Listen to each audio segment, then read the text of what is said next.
¿Preparados? ¿Preparados? Sí. Muito bem. Bueno, intestino delgado. Vamos a começar. Realmente, intestino delgado a gente já tinha começado a estudar, ok? Só que estudamos lá com o duodeno. Lembrem que nosso intestino delgado tem 3 porções. Quantas porções? 3. É chamado de duodeno, jejum, não é? E ileum. Até agora estudamos duodeno. Okay? Ah, não, peraí. Antes de continuar, todo mundo sabe todo o conteúdo que é para P2, né? Sim? Fizeram já uma lista, alguma coisa assim? Só? Mas sabem? Só para. Ó, tudo, né? Mas o que é tudo? Porque sempre tem alguém que. Vai ter alguém que vai estar ajudando mesmo, vamos ver. Okay? Primeiro começamos com ossos, lembram? De abdômen e pelvis. Okay? Depois vimos abdômen geral. Lembram o abdômen geral? Que eram os quadrantes, os limites, as paredes. Depois vimos músculos da região anterolateral. E depois vimos músculos da região posterior. Okay? Até aí 4, né? Depois disso, tínhamos começado peritoneu, lembra? Peritoneu 1, peritoneu 2, peritoneu 3. Sim? Depois de ver todo o peritoneu, tínhamos visto o conduto inguinal, lembra? Conduto inguinal. Sim? Depois de ver o conduto inguinal, começamos vísceras, lembra? Começamos com o estômago. E estômago tinha estômago 1 e estômago 2. Ok? Depois, tínhamos visto duodeno, lembra? Vimos também vasos, tudo bem? Depois vimos fígado 1, fígado 2. Depois vimos vias biliares, sim? E terminamos com pâncreas. 16 temas, ok? Tudo bem? Eram esses, certo? Não, é uma forma de não acabar também. E é isso aí? Não. Querem que eu coloque isso aí? Se vocês querem, posso colocar. Porque afinal vai ser. Afinal vai ser o quê? Não. Não. Afinal vai ser, vai ser, depois de ver isso aqui, intestino delgado, intestino grosso, masculino, feminino, sim? Depois urinário, membro inferior. Isso é letra masculino, feminino, a gente vê. Isso mesmo. E vai ter que ser 60 por aí. Mas não se preocupem. Esse é um problema para o futuro. Agora vocês vão ter uma semana livre. E depois vão ter a prática para final, né? Vocês terminam o calendário, né? Sim. No calendário vocês terminam no dia 13, né? Mas eu acho que termina dia 11 de julho. Ou junho. De aula sai em junho. De aula, junho. Sim? Termina dia 11, mais ou menos tudo, porque 12 eu acho que é feriado. Sim? E depois vão ter uma semana livre, que vai ser uma semana de recuperatórios da P2. Vocês viram? Sim? Então, esse problema, né? A recuperatória da P2 não está uma semana depois da P2. Está 2 ou 3 semanas depois da P2. Sim? Então, tem uma semana aí de recuperatória de P2. Depois vem a semana de provas práticas. E depois vem a semana de prova teórica, que são 2 semanas. Okay? E acho que termina tudo na primeira semana de julho, acho. Segunda termina? Segunda. Ah? O último dia para provas é dia 11. Hoje eu estou com cálculo. Mas a nossa última é dia 10. Mas vocês vão fazer dia 10. Sim. Dia 9 vai dar. Dia 9, agora é dia 9. Ah, vai ter. Agora É até dia 9. Dia 9. Tá bom, tá bom. Não. Tudo bem. Não. é 9. É 9 mesmo? Para minha cabeça, dia 11 era 6, mas dia 11 é sabe? Tá bom, tudo bem. Tá vendo? O caminho é tranquilo. Vamos começar. Sim? Então, intestino delgado já tínhamos começado do duodeno, tudo bem? Hoje vamos saber o quê? Vamos saber jejum, não é? Íleo. Jejum no íleo. Muito bem. Então, esse jejum no íleo tem algumas características muito interessantes. Se caracteriza primeiramente pela longitude. Sim? O jejum no íleo, sim, podemos incluir também nosso querido duodeno no meio, porque todo o intestino delgado realmente tem uma longitude bem interessante. Quanto que é a longitude completa do intestino delgado? O intestino delgado tem entre 5,5 metros a 9 metros. Quanto que tem? 5,5 metros até quanto? Até 9 metros, ok? Em promédio, normalmente falamos que a maioria das vezes vamos encontrar 6,6 metros. Sim, realmente é vírgula, né? Então, quanto que tem? 6,6 metros aproximadamente na maioria dos casos. Mas até quanto que pode chegar o intestino delgado? 9 metros. E o mínimo que mais ou menos pode chegar? 5,5. Todo mundo entendeu até aqui? Perfeito. Então, característica da longitude. Segunda característica, a mobilidade. O intestino delgado, principalmente jejum no íleo, obviamente, é muito móvel. Por quê? Porque esse intestino delgado tem um meso. Esse meso é chamado de mesenterio. Muito bem. Ele é muito móvel por quê? Porque ele tem um mesenterio. Quem que tem mesenterio? Jejum, não é? Íleo. Porque lembrem que o duodeno é a parte fixa do intestino delgado. Muito bem. Então, jejum no íleo é muito móvel porque tem um meso chamado mesenterio. Muito bem. E outro pelas funções digestivas. Vocês sabem que o jejum no íleo é a parte onde principalmente se absorvem os nutrientes. Sim? Então, tem uma função digestiva muito importante. Muito bem. Vamos ver que, por exemplo, apresenta vários pliegues, vellosidades, microvellosidades, e tudo isso é com a intenção de quê? De poder ter maior superfícies para absorver os nutrientes. Muito bem. Seguinte. Agora, observe. De onde a onde vai jejum no íleo? Porque do duodeno já foi, já estudamos, né? Esse aqui é o duodeno, certo? Sim? Muito bem. Lembra que o duodeno, ele meio que se dobra aqui, lembra? Como que chama essa parte onde se dobra o duodeno e o jejum? Flexura do duodeno jejunal. Como se chama? Flexura do duodeno jejunal. Então ele começa aqui na flexura do duodeno jejunal. Sim? Esse intestino delgado continua por aqui, vai até onde, mais ou menos, observem. O jejum no íleo termina nesse ponto aqui. Termina na união com o ciego. Com quem? Com o ciego. Sim? Como que se chama essa parte onde se une com o ciego? É chamado de união iliocecal. Muito bem. Esse ponto de união é a união o quê? Iliocecal. Então, jejum no íleo vai de onde aonde? Vai da flexura da flexura do duodeno jejunal, aqui, flexura do duodeno jejunal, até a união que? A união iliocecal. Todo mundo entendeu? Quantos metros tem em total? Isso aí depende, né? Máximo quanto? 9. Mínimo quanto? 5,5. Em promédio, mais ou menos, a maioria das vezes, 6,5. Muito bem, perfeito. Estamos vendo aqui? Sim? Perfeito. Estudem aqui. Essa parte do intestino, normalmente falamos que é o jejum. Bem? Aqui essa parte que está mais perto do duodeno, normalmente falamos que é o quê? Jejum. E essa parte final aqui do duodeno, falamos que é íleo. Mas não temos um ponto, digamos, de limite entre um e outro.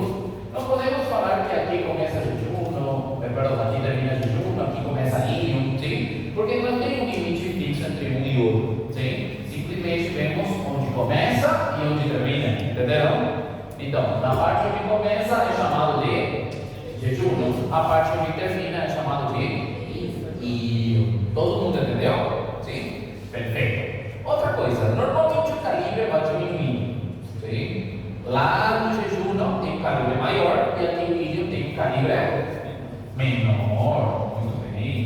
jejum, vocês vão estudar bem a diferença histológica entre jejum, não é? E já estão vendo? Teve aula? Então vocês sabem quais são? As diferenças? Que na submucosa do íleon aparecem as placas de pé e não existe nenhuma característica histológica que determine que é o jejum. É a ausência de alguma coisa que determina que é o jejum. É bem chato, né? É. Ausência das glândulas. Ah, falta de glândulas. Mas é bem chato, né? Tipo, aí no meio tá. Não sabemos. Não, nem. Né? Nem tem. Mas lá no início e no final, sim, né? Bem, mas tipo, não sabemos. Acho que era mais fácil falar que era todo mundo, né? Mas tudo bem. Que era todo mundo. Sim. Que a primeira porção e a segunda porção fim. Mas tudo bem. Então, todo mundo entendeu aqui? Perfeito. Então começa na fissura do longitudinal e termina na união iliocecal. Essa primeira parte chamamos de jejum, essa última parte chamamos de ilho. Muito bem, perfeito. Seguinte. Bom, esse órgão daqui, a gente fala que tem duas caras, duas bordas. Quantas caras?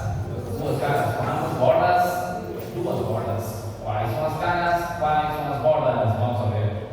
Ou seja, primeiro, essa aqui é uma borda que é chamada de borda posterior. Vamos chamar de borda posterior.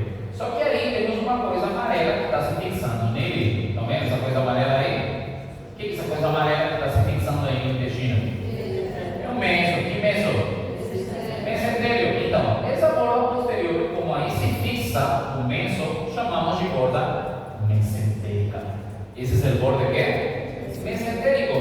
Sim? Então, no borde posterior se fixa o mesentélio, por isso chamamos de borde mesentérico.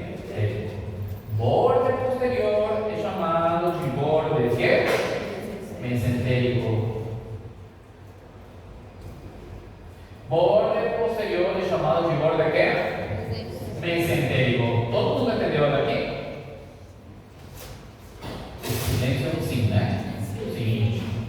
Esse aqui é o outro borde, é chamado de borde anterior. Borde o quê? Anterior. Muito bem. Na frente temos um borde anterior, sim? Esse borde anterior não tem nada, tá vendo? Então, como vamos chamar também? Borde livre. O borde anterior vamos chamar também de borde quê? Borde livre. Então, na frente temos um borde chamado borde anterior. O borde quê? É o borde livre. Muito bem. Estamos vendo aqui? Sim. Eu cheirei alguma coisa. Essa coisa? Sim, mas será que é meio mentolado? Parece doce e tal. Isso é doce. Não, Tem coisa pior aqui. Aqui tem coisa pior. Então, tem duas bordas, né? Uma borda anterior e uma borda posterior. Como chamamos a borda posterior? Mesentérica. Como chamamos a borda anterior? Livre. Muito bem. Escutem aqui, vou ensinar isso para vocês porque não está no slide. A borda posterior é chamada de mesentérico, certo? Sim. Porque aí se inserta o mesentérico. A borda anterior é o borde oposto, onde não tem mesentérico. Então chamamos de borde antimesentérico. Borde o quê? Antimesentérico. A borda anterior é chamada de borde anti-quê? Antimesentérico. Muito bem. Como chamamos a borda posterior? Borde o quê? Antimesentérico. Anterior. O borde anterior é chamado de borde o quê? Antimesentérico, porque está no lado oposto ao mesentérico. Todos entenderam até aqui? Estamos bem? Estão comigo? Sim. Muito bem. Seguinte, então, vamos aí. Observem aqui. Aqui estamos vendo uma parte do jejum no ilho. Sim. Estamos vendo as bordas. Como chamariam essa borda daqui? Anterior ou posterior? Anterior. Como chamariam essa borda daqui? Posterior. Borda anterior, borda posterior. O posterior aí se fixa quem? Quem que é isso aí? É o mesenterio, então chamamos de borda que? Mesenterico. E o borda anterior é o borda que não tem nada, né? Então o borda é livre. E como está no lado oposto do mesenterio, também chamamos de antimesentérico. Borda anti que? Mesentérico. Todo mundo entendeu até aqui? Perfeito. Podemos descrever também no jejum do íleo duas caras. Duas quê? Duas caras. Só que essas caras não podemos falar especificamente se é direita e esquerda, superior e inferior, anterior e posterior. Por quê? Porque ele adquire várias posições dentro do abdômen. Por momentos vocês vão ver uma parte do jejum assim, depois vocês vão encontrar assim, depois vão encontrar o oblíquo, entendeu? E não podemos então descrever realmente uma cara específica. Tudo depende então de como se encontra nosso intestino, nosso jejum no líquido. Todo mundo entendeu? Só saibam que tem duas caras. E outra coisa, duas caras quando está vazia. Porque quando tem conteúdo dentro, ele fica de uma forma assim. Cilíndrica. De uma forma que é cilíndrica, tá vendo? Aqui, por exemplo, fica dessa forma. Tem alguma cara que podemos escrever aí? Não, perfeito. Todo mundo entendeu até aqui? Quanto que tem de longitude esse negócio aqui? Prometo. Perfeito, muito bem. Começa aqui na fissura. Original termina na união ilho secal. Muito bem, perfeito. Anotei. No borde. Bueno, vou escrever primeiramente essa imagem, porque vamos perder. Muito bem. Isso aqui você já viu na prática, né? Ou não? Sim? O intestino, sim. O divertículo, não. Não, divertículo é difícil, né? Muito bem, perfeito. Então, observem aqui. Esse aqui é nosso intestino, e nosso intestino tem duas bordas, lembram? Que borda que seria essa daqui? Mesentérica, borda anterior ou posterior? Posterior. E esse que borda seria? Anterior ou posterior? Anterior. Também podemos chamar de quê? Antimesentérico ou livre. Muito bem. Algumas vezes, especificamente em 2% dos casos, podemos encontrar nessa borda anterior, ou também chamada borda antimesentérica, uma pequena prolongação da parede. Uma pequena quê? Prolongação da parede. A gente chama de evaginação. Sim? Evaginação quando sai. Sim? Então, temos uma evaginação, que é chamado de divertículo. Como chama? Divertículo. E esse aqui se encontra principalmente no íleo. Onde se encontra? No íleo. Por isso chamamos de divertículo ileal. Como se chama? Divertículo o quê? Ileal. Muito bem. Também é conhecido como divertículo de Meckel. Divertículo de quê? Meckel. Muito bem. Vou colocar aqui um nome para vocês. Divertículo de quem? Meckel. Sim. Então, essa borda aqui é chamada de borda anterior ou a borda antimesentérica. Borda livre também, né? Nessa borda anterior temos uma prolongação aqui que chamamos de divertículo quê? Divertículo ileal ou divertículo de quem? Meckel. Quanto por cento dos casos encontramos essa coisinha aí? 2%. Perfeito, em 2% dos casos. Em 2% dos casos encontramos o divertículo ileal, o divertículo de Meckel. Quando tem diverticulite, é inflamação disso? Não. Era essa pergunta. Sim, só que não. Pode ser, mas normalmente a diverticulite falamos de forma comum tem outra. Vou explicar também. Bem. Então, esse divertículo daqui é o divertículo de quem? Meckel. Se encontra no borde livre ou no borde mesentérico? Livre, ok? Esse aqui é uma prolongação da parede, tudo bem? Perfeito. Em 4% dos casos temos ele. Para que me entenda um pouquinho melhor, por que se forma isso aqui? Isso aqui é chamava conduto onfalomesentérico, sim, que provavelmente estudaram no semestre passado. É um pequeno conduto que comunica o intestino primitivo com o umbigo. Sim? Lembrem que pelo umbigo saía um monte de coisas. Sim? Lembram? Tínhamos vasos sanguíneos, tinha uma bolsa também. Sim? Lembram? Esse conduto aí era um conduto chamado onfalomesentérico. Só que depois, quando fomos crescendo, quando o tempo foi crescendo, o que acontece? Esse conduto vai se fechando, perdendo a comunicação do intestino com o aparelho. Sim?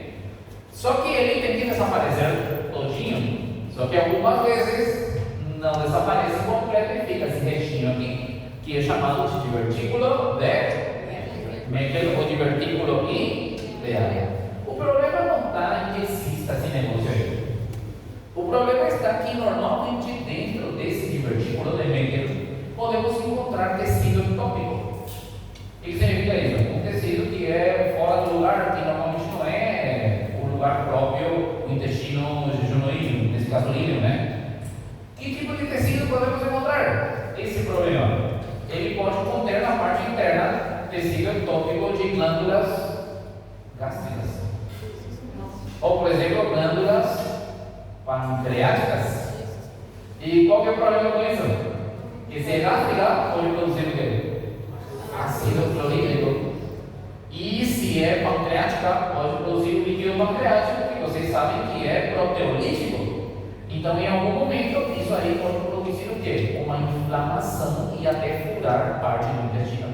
Entenderam? Esse é o verdadeiro problema de ter esse divertículo de Meckel. Todo mundo entendeu? Sim? Muitas vezes ele, quando se inflama, isso assim chamamos de diverticulitis, só que chamamos de diverticulitis de Meckel. Sim? E essa diverticulitis, essa inflamação, se encontra onde? Escutem aqui. Esse divertículo aqui se encontra onde? No íleon, eu falei para vocês, certo? Sim? Mas, esperem aí. Tipo, o intestino pode ter 9 metros. Sim? Especificamente, normalmente, esse aqui se encontra mais ou menos a 80 centímetros da união iliocecal. A 4 centímetros mais ou menos se encontra a 80 centímetros da união quê? A união iliocecal. Sim? Esse divertículo aqui se encontra a 80 centímetros da união ilio quê? Iliocecal. Muito bem. Se aparecer o problema dele, pode ser eliminado? Você não estava lá? Então, eu vi assim, eu vi onde que ele foi, né? Muito bem, o que não sabe? Pode ser retirado caso tenha um problema. Ele é retirado, né?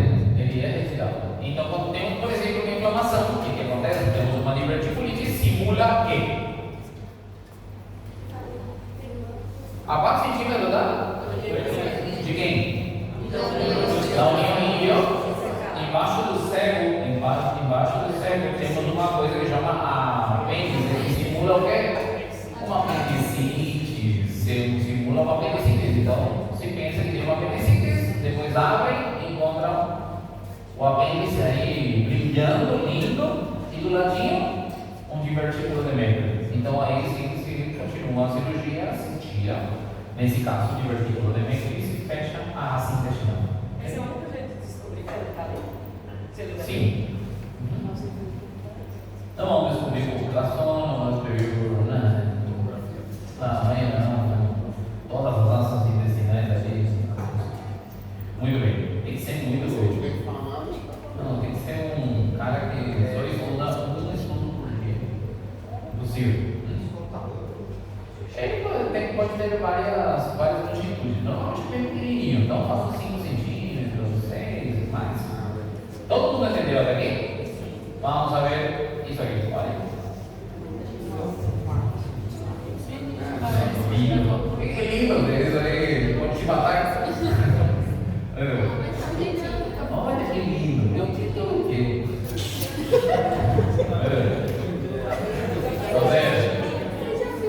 Essa colocaçãozinha é o divertículo ideal, o divertículo de quê?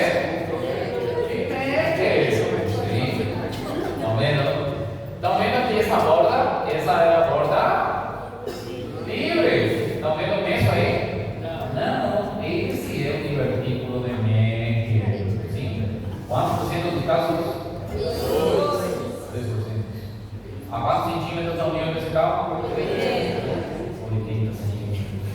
Se encontra no ilion ou se encontra no jejum?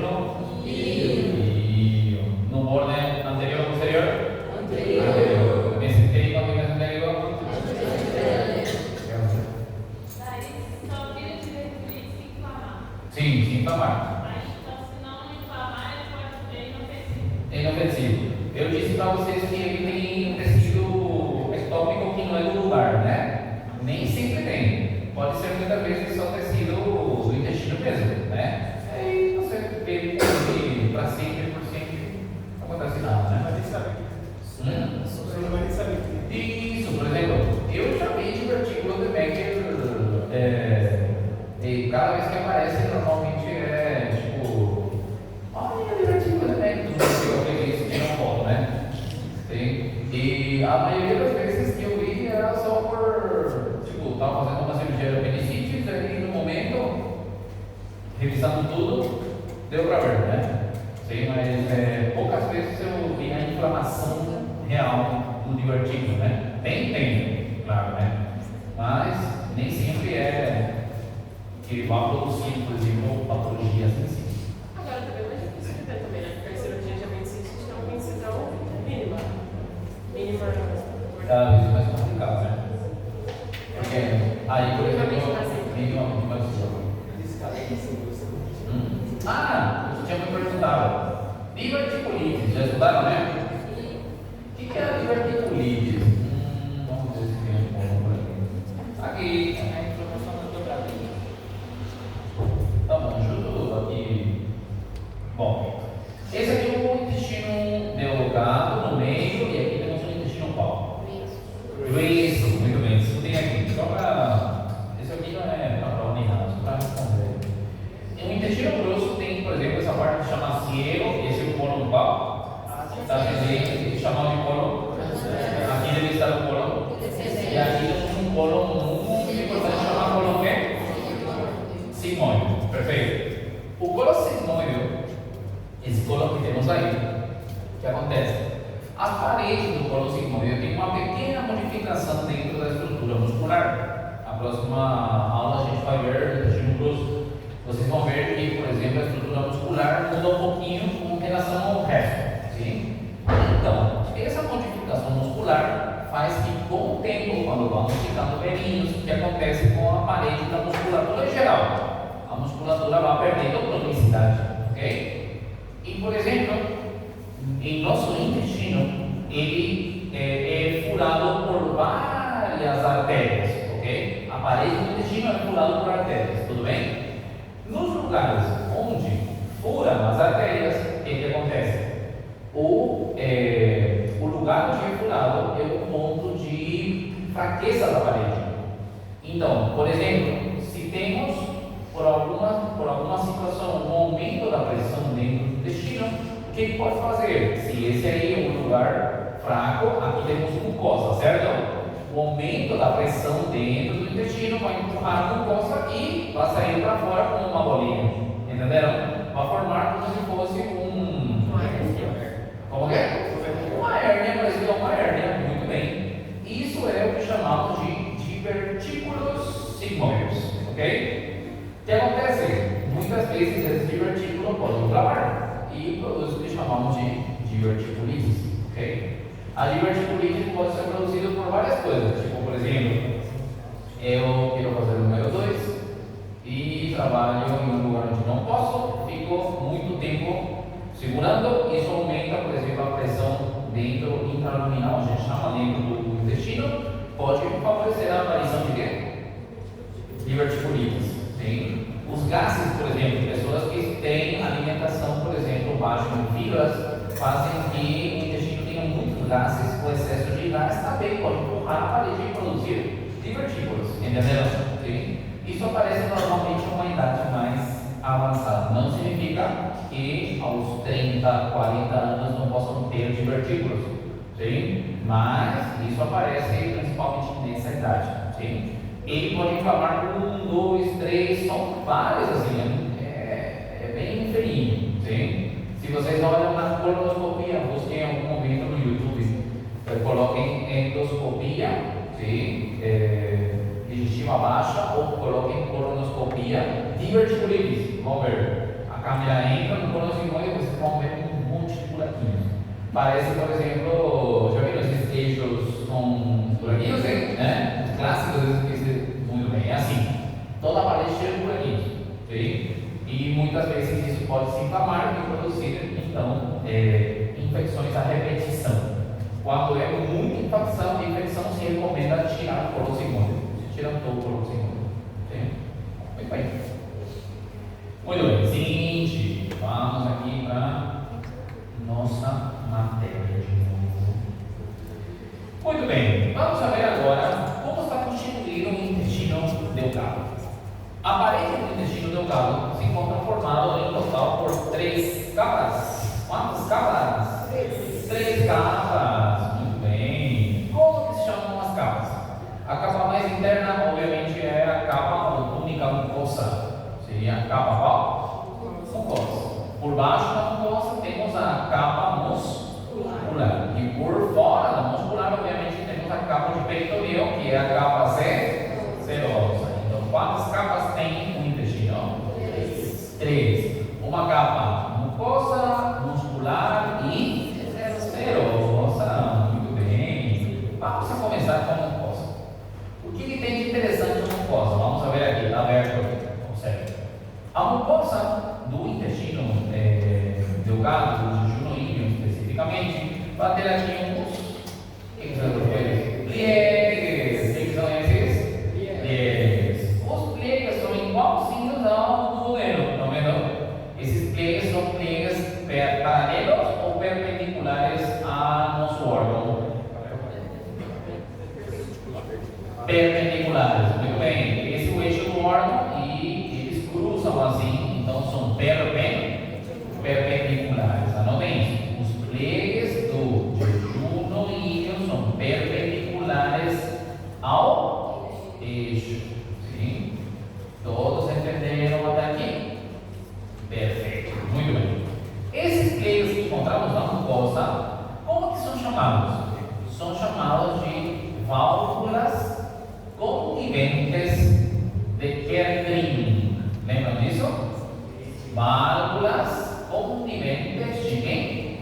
Kerrin. Sim, esses aqui. São chamados de válvulas coniventes de Kerrin. Sim? Ou seja, tem o mesmo nome que o do goleiro. Sim? É o mesmo nome, válvulas de Kerrin. Estamos bem? Tudo certo?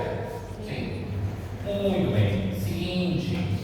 A superfície da mucosa, se vocês tocam na superfície da mucosa do intestino, vocês vão ver que parece que tem tudo pelinho. Sim? Vocês utilizam uma palavra, em espanhol é assim, aterciopelado.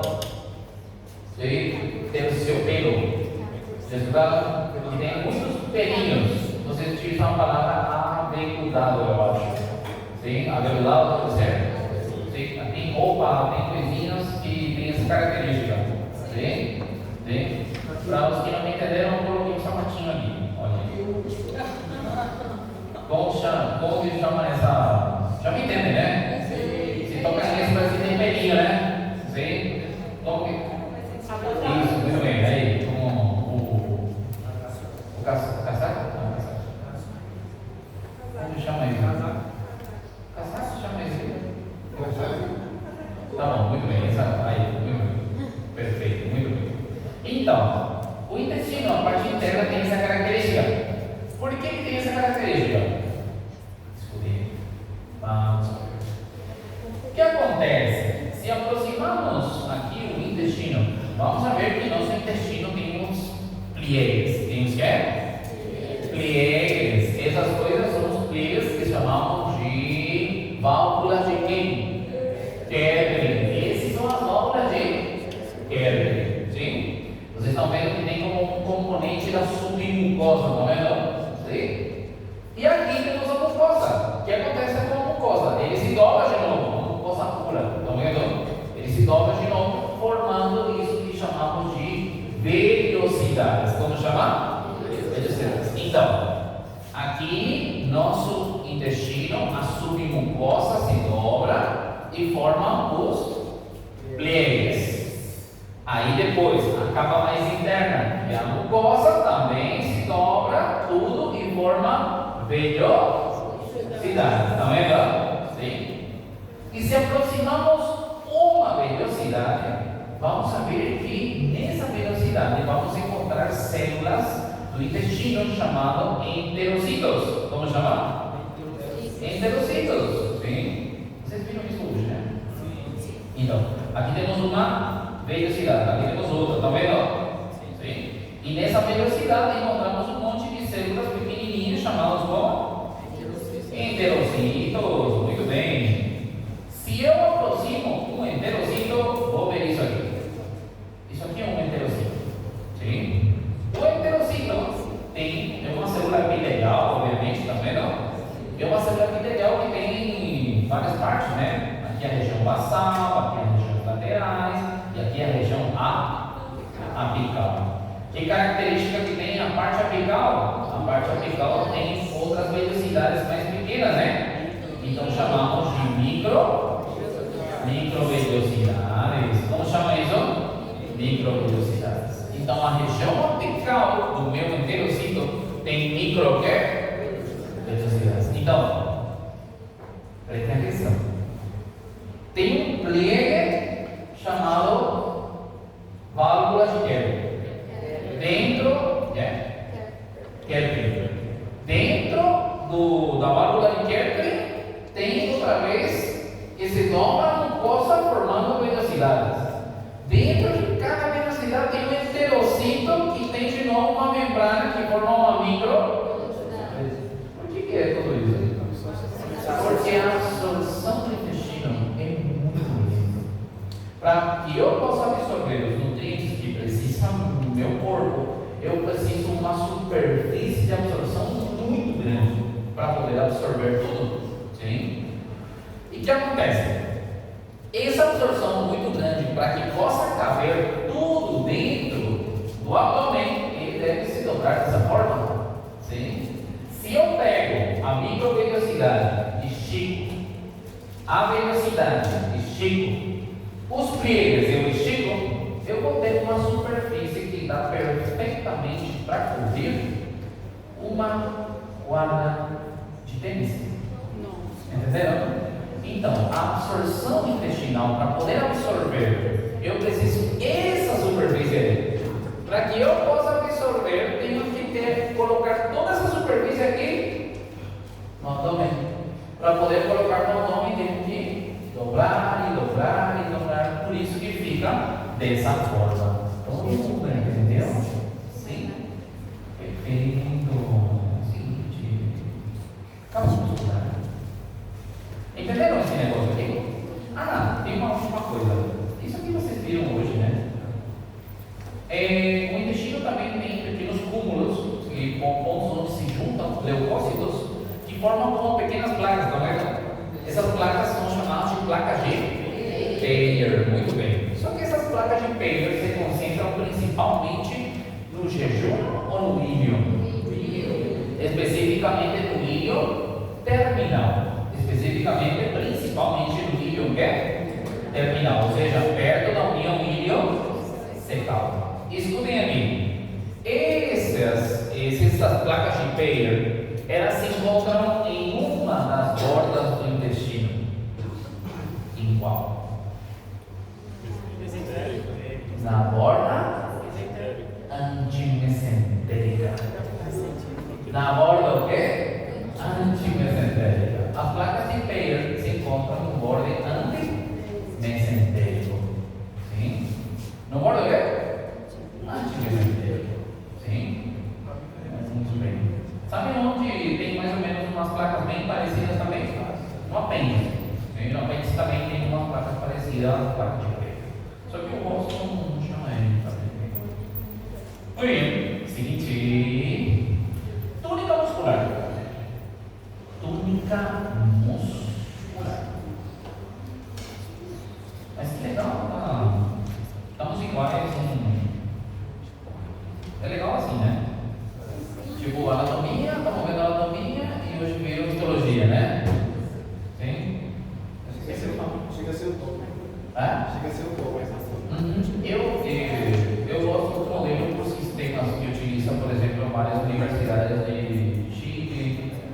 legal. Por exemplo, lá na faculdade de medicina, elas estudam, por exemplo, por sistemas. Tipo, sistema cardiovascular. Eles têm um módulo de anatomia, um módulo de fisiologia, não, de histologia e um módulo de fisiologia. E estudam assim contínuo cardiovascular. Então, é muito legal. E algumas faculdades do Brasil de medicina têm É a essa. minha faculdade de biomedicina. Era assim? Eu acho muito legal esse sistema.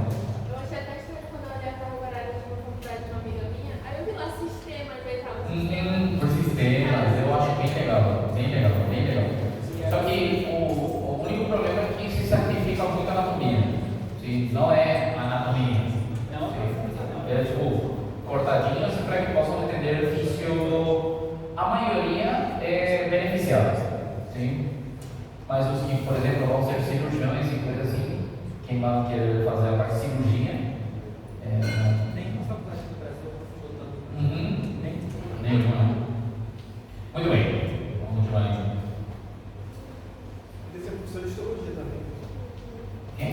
Você podia ser professor de histologia. Eu contei a minha história para vocês? Muito bem. Eu era muito pequeno. Na faculdade. E você termina, né? E você vira monitor, né? Sim. Aqui na minha faculdade também tínhamos o que seria a monitoria. Adivinhe quem que eu era monitor? Histologia. Eu gostava mais de histologia que anatomia. Eu gostava mais de histologia que anatomia. Eu era muito bom nos dois. Sei, mas em histologia era histologia para mim, né? Tipo, eu adorava histologia, eu gostava muito. Nossas práticas era assim, a gente ia para um laboratório, né? Quem faz a prática de histologia, né? Era o monitor, a gente chama instrutor maior, sim? Que é o último ano, sim? O monitor-chefe seria. Ele faz, o professor está aí também, ele obviamente ajuda, né? Mas principalmente ele, né? E eu cheguei a ser monitor-chefe de histologia, sim? A gente fazia as práticas de histologia, né? Depois virei monitor de anatomia também, não queria esquecer a anatomia, né? E depois me formei e... Não, antes de me formar eu tinha um cursinho para o vestibular da minha faculdade, eu acho que já contei isso para vocês, né? Sim, e aí ensinava anatomia, porque histologia não tinha para o vestibular, né? Sim, ensinava então biologia, ensinava também anatomia, né? E aí me conheceram mais por anatomia e anatomia, né? E hoje por dinheiro, direto. Histologia não, odeio. Agora é anatomia. Mas muita coisa eu já esqueci, né? Eu tenho que ver de novo, não, porque eu esqueci rápido, né? Mas eu gosto muito. Algum dia vamos ver aulas de histologia. Minhas, vamos ver. Vou fazer alguns. Sim. Mas eu só depois que vocês passem em histologia, tá bom? Muito bem. Muito bem. Seguinte, já vimos assim, então vamos ver agora a capa muscular. Sim? A capa muscular é uma capa formada por duas capas, né? Sim? A porção muscular então tem quantas capas? Duas capas. Uma capa que é superficial e outra capa que é profunda. São iguais a distribuição das fibras? Não. A capa profunda, como que está? Está vendo? Circular, muito bem. E a capa superficial, como que é? Longitudinal, muito bem. A capa circular se caracteriza por ser a mais profunda. Sim? A profunda é então circular. E a superficial, como que é? Longitudinal, muito bem. Esses músculos aí, a circular e a longitudinal, eles que acontecem? Eles trabalham em conjunto para fazer um movimento de empurre, como se fala empurre? Não dá certo. Empurrar, né? Sim. Vai empurrando, sim, os alimentos em todo o intestino. Esse movimento de compressão do intestino é chamado de peristaltismo. Vamos chamar? Peristaltismo. É o mesmo que tínhamos visto no semestre passado no esôfago, por exemplo, lembra? Tínhamos visto assim aí. Isso. Então, o intestino delgado tem esse movimento chamado peristaltismo. Peristaltismo. Muito bem. Então, você faz os movimentos peristálticos. Muito bem. Todo mundo entendeu? E por último, a última capa qual que é? A serosa. Muito bem. Perfeito. Vamos estudar a serosa dentro de alguns minutos. Isso vai estar complicado. Primeiramente, quero que olhem uma coisinha. Quando vemos todo o intestino, vamos a ver que o intestino vai se dobrando. Estão vendo? Se dobra aqui, vem para cá, se dobra de novo aqui de novo. Estão vendo? Todas essas partes onde o intestino vai se dobrando, chamamos de asas. Como chamamos? Asas. Então, tudo isso que estamos vendo são chamados de asas intestinais. Como chamamos? Asas intestinais. As asas intestinais, elas têm um padrão que dá para ver assim quando vemos de forma geral. As asas intestinais que estão na parte superior esquerdo, se encontram normalmente de forma horizontal. Muito bem. Como que se encontra as asas intestinais que estão na parte superior esquerda? Horizontais. Todo mundo entendeu? Então, as asas intestinais se encontram todas de forma horizontal. Agora, as asas intestinais que estão na parte inferior direita se encontram todos de forma de forma vertical. Muito bem. As asas intestinais que estão na parte inferior direita são principalmente verticais. Na parte superior esquerda são horizontais. Na parte inferior direita são verticais. Todo mundo entendeu até aqui? Tudo bem. Posso apagar isso aí? Não? Ou sim?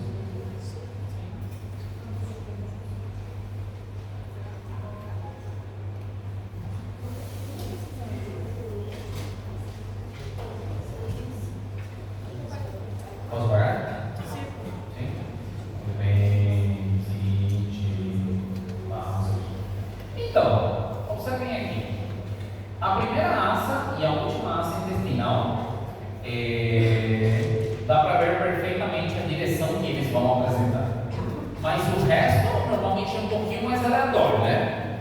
As asas que estão lá em cima são principalmente horizontais, as asas que estão aqui embaixo são principalmente verticais, ok? Mas isso varia. Não significa que todas as de baixo são verticais e todas de cima são horizontais. Mas, escutem aqui, a primeira asa jejunal, ela se encontra normalmente nessa direção aqui. Ela é uma asa que vai para baixo e para o lado esquerdo. A primeira asa jejunal tem uma direção que vai para baixo e para o lado o quê? Para o lado esquerdo. Muito bem. E a última asa é jejunal também ou não? É ileal. A última asa ileal é uma asa que se dirige normalmente para cima e para o lado direito. Por quê? Porque tem que se unir com o intestino grosso, né? Sim? Então a primeira asa é oblíqua para baixo e para o lado esquerdo. A última asa é oblíqua para cima e para o lado direito. Muito bem. Estamos bem? Estamos comigo? Tudo certo? Como são as asas que estão na parte superior, principalmente horizontal ou vertical? Horizontal. Muito bem, são todos horizontais. E os que estão para baixo e para a direita? Verticais. Muito bem, perfeito. O seguinte. Aqui que começamos. Peitoneu.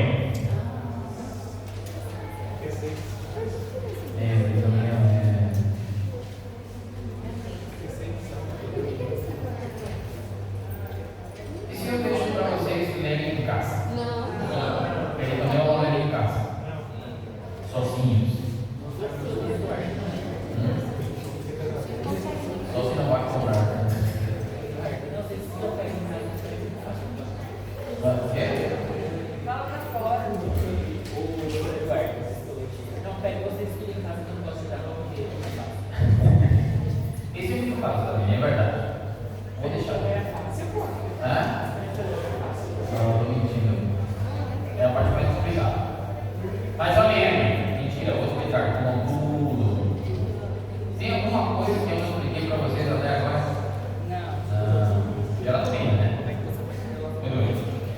Olhem aqui.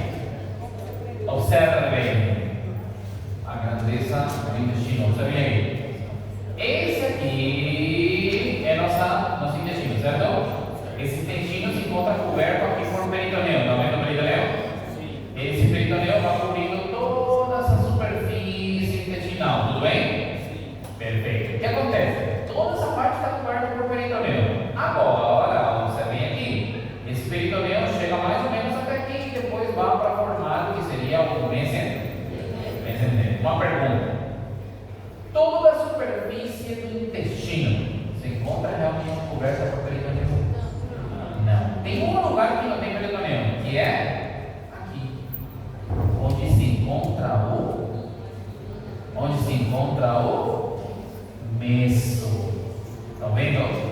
O intestino só tem um lugar que não tem peritoneu, no jejum olímpico. O único lugar que não está coberto por peritoneu é justamente onde se encontra quem? Onde se encontra o meso. Onde se encontra o quê? O meso. Que borda que é esse meso? Em que borda é que se une o meso? Perfeito, no bordo posterior ou bordo mesentérico. Então, qual que é o único lugar que o jejum no ilho não tem peritoneu? No bordo posterior ou bordo quê? Bordo posterior ou bordo quê? Mesentérico. Todo mundo entendeu? O resto está coberto por peritoneu. Sim?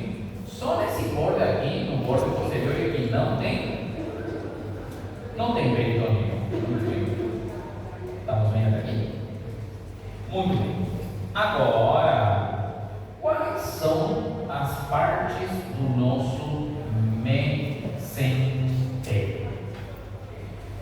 Bueno, vamos a tentar ver. Vou explicar nessa imagem aqui. Muito bem. Aqui vocês sabem que esse é o mesentérico, certo? O mesentérico, ele tem duas inserções. Duas quê? Inserções. Esse mesentérico se inserta aqui, ok? Essa parte. E se inserta aqui, correto? Sim. Nessa parte aqui, o que vamos encontrar? Vamos encontrar na víscera, certo? Então vamos chamar de inserção quê? Visceral. Inserção quê? Visceral. Sim. Essa parte daqui, vamos encontrar o quê? Vamos encontrar a parede do abdômen. Aqui tudo está a parede do abdômen. Tudo isso é a parede do abdômen. Então vamos chamar de inserção quê? Parietal. Muito bem. Então, nosso meso tem quantas inserções? Duas. Uma inserção visceral e uma inserção parietal. Em que borda se inserta? No bordo posterior. Lembra? No bordo posterior. E aqui, escutem, essa inserção parietal que se fixa na parede tem outro nome também. É chamado comumente de raiz. Como se chama? Raiz. A inserção posterior é chamado de quê? De raiz. De quê? De raiz. De raiz. Ok? Sim. Então, nosso meso tem duas inserções, um visceral e outro parietal. Visceral é no bordo posterior, parietal na parede. Essa inserção parietal é chamada também de quê? De raiz. Escutem aqui outra coisinha. Nosso meso, ele parece muito como chama esse leque, sim? Em que sentido? Desculpe. Se inserta aqui na parede, certo? Na parte onde se fixa na parede, aproximadamente em longitude só tem uns 15 centímetros. Quanto tem? 15 centímetros. A raiz que eu corto, vou ver que simplesmente tem quanto? 15 centímetros. Sim, vou mostrar depois para vocês, ok? A raiz tem quantos centímetros? 15. Sim. Depois o que acontece? Se dirige para um órgão e vai se abrindo. E se fixa no órgão. Se fixa no jejum no ilho, até quantos metros tem que se fixar? 9. Se tem 9 metros, tem que aborda a inserção visceral, tem que chegar até 9 metros, entenderam? Então ele vai se abrindo. Então, A inserção posterior tem quantos centímetros? 15. E a inserção visceral se abre para se insertar em todo o intestino. Todos entenderam? Sim? Então, raiz. Onde se encontra a raiz? Na víscera ou na parede? Na parede. Quantos centímetros tem? 15 centímetros. Quantos centímetros tem? 15 centímetros. Posso apagar isso aqui? Tudo bem? Bueno, observem aqui essa imagem. Aqui, por exemplo, o que aconteceu aqui? Aqui tiramos o intestino delgado, que estava nesse lugar, cortamos o mesenterio, estão vendo? Aqui está o mesenterio. Cortamos o mesenterio. Esse aqui é parte do mesenterio. Mas que parte? A raiz. Essa é a raiz. Estão vendo que desce de forma oliva, né? Vai descendo assim de forma oliva. Sim, para baixo e para direita, tá vendo? Isso aqui tem quantos centímetros mais ou menos? 15. A raiz tem só 15 centímetros. Quanto tem a raiz? 15 centímetros. Quanto tem a raiz? 15 centímetros. Todo mundo entendeu até aqui? Está comigo? Sim? Perfeito? Posso começar a explicar? Posso começar a explicar? Muito bem. Escutem aqui. Quantos centímetros tem? 15 centímetros. Muito bem. Escutem. Essa